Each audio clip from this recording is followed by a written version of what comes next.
All right, Robert Quadricos, I don't know about y'all. After the first week being at home, I gained 7 pounds. I was like, oh, hell no. Changed the diet and exercise, dropped 4 in the last 2 days. Going to lose another 2 by tomorrow. We're going to take those pounds off. How are y'all dealing with this here?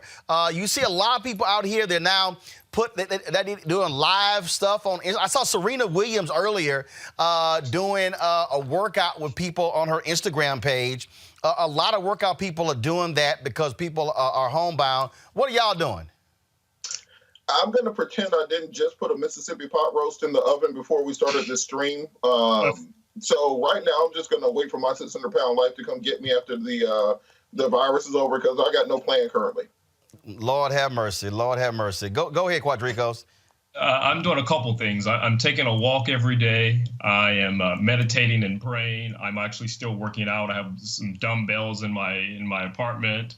And luckily, I'm vegan faux, so I don't necessarily have to worry about a lot of pounds. I keep my diet in check. You say you're a vegan?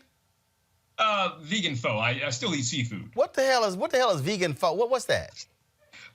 Like you a fake ass vegan or what's that?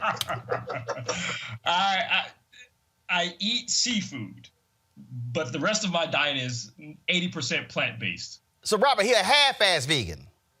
Yeah, see, I cut all that out. I grilled some pork chops yesterday. The day before that, I smoked some turkey wings, cooked a steak. We made a couple pizzas the other day. I had a lasagna on Saturday. So, yeah, we're going all out on this one. Damn, let's bring in health and wellness specialist Dr. Yolandra Hancock in right now. Doc, you heard all of what Robert's cooking.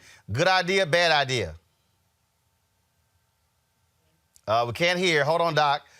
We can't hear you. Now we can hear you. Go ahead. I'm laughing at the Mississippi pot roast. I'm from Louisiana, so I can fully relate. Lord, Doc, it's been hard because it's so interesting. Matter of fact, I'm going to pull it up here.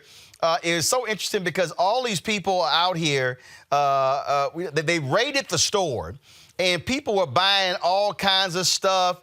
They were buying, chips and bread and you name it. And a friend of mine, she posted something. I'm looking for her page where she was like, "What the hell is wrong with y'all people?" She showed the vegetable line, the vegetable stand. She said, "Y'all know y'all can buy some fruits and vegetables." Absolutely. I was actually at a grocery store at the beginning of everything.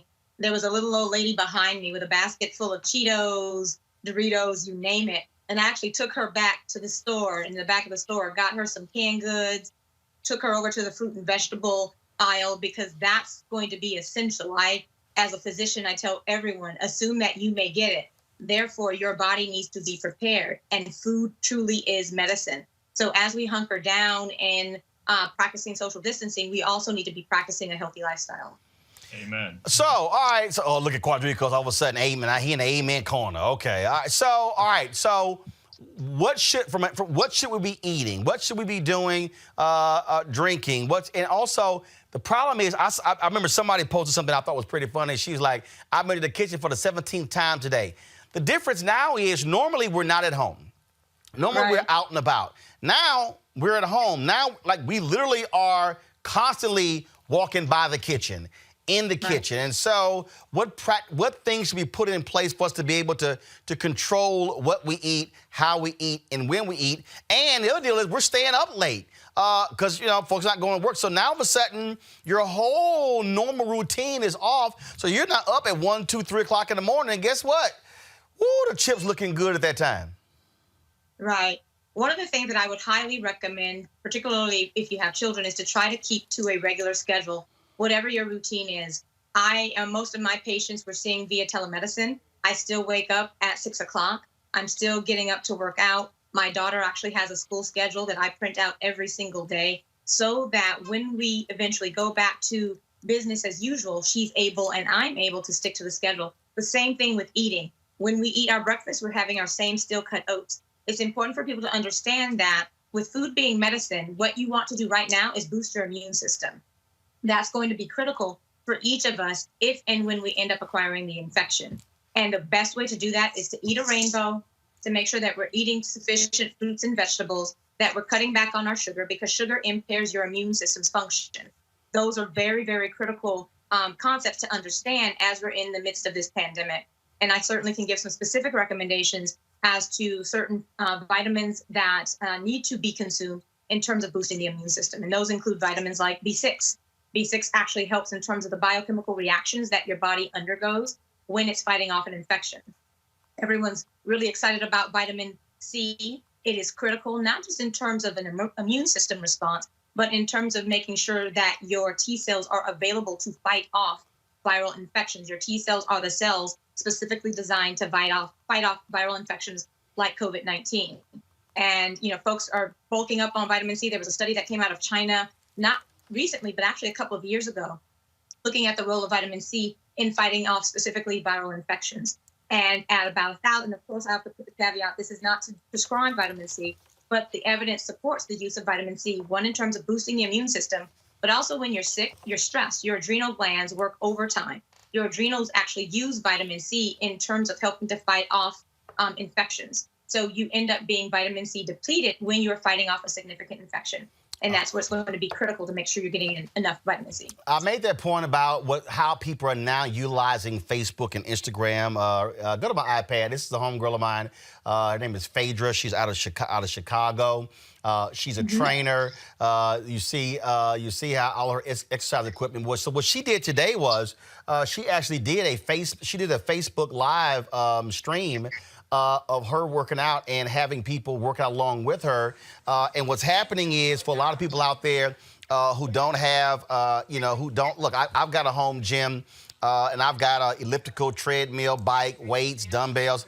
A lot of people don't have that. And so what are you also recommending? Where do people start since they're not moving around a lot out of the home? Where should they start in terms of working out at home?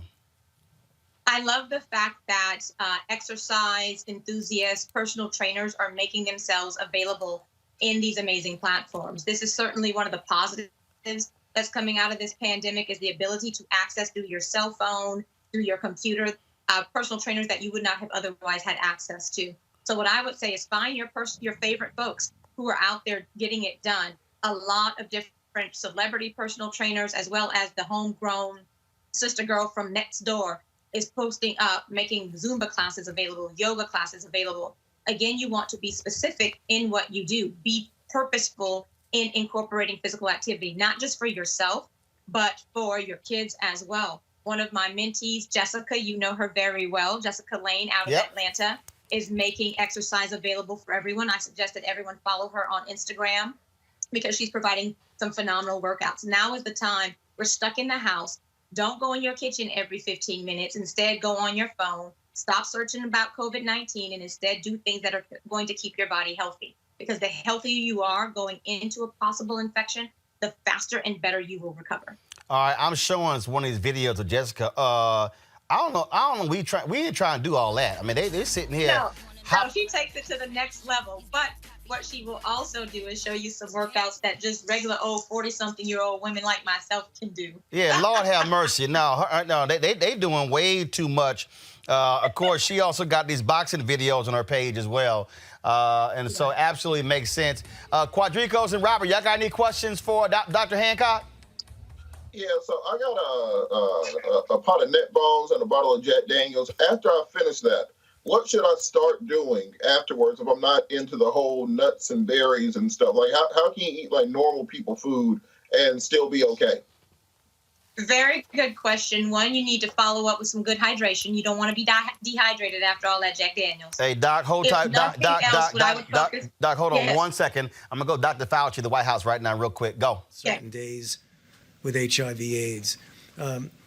Cumulatively, if you look at what's happened with HIV/AIDS over the 38 years that we've had it, the burden and the suffering and the death has been enormous, historic.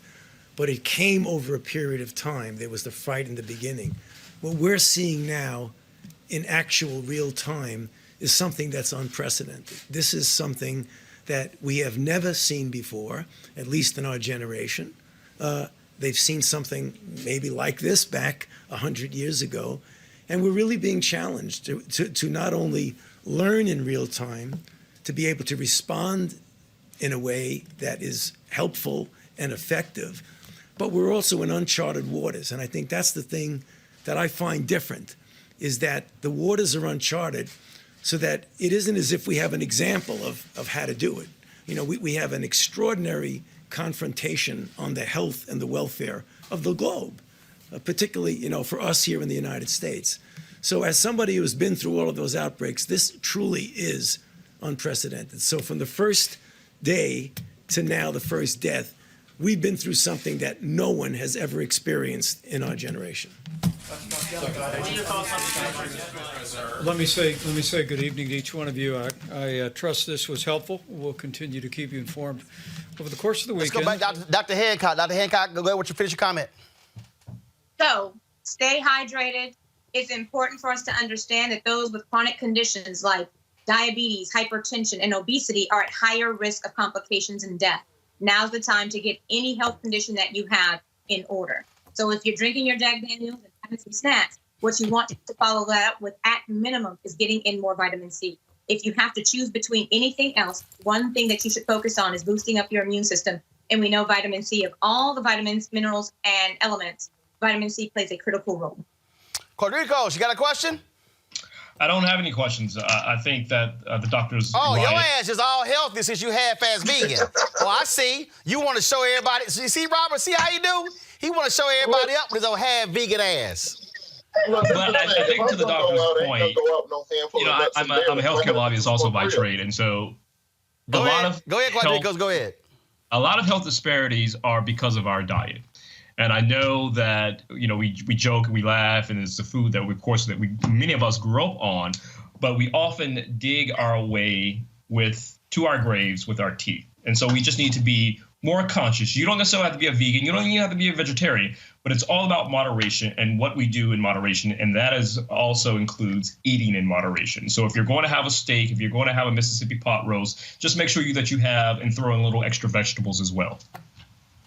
Right. I have to agree. The only caveat I would put in there when you're talking about health disparities is health equity and whether or not some of our people actually have access to grocery stores that provide those healthier options.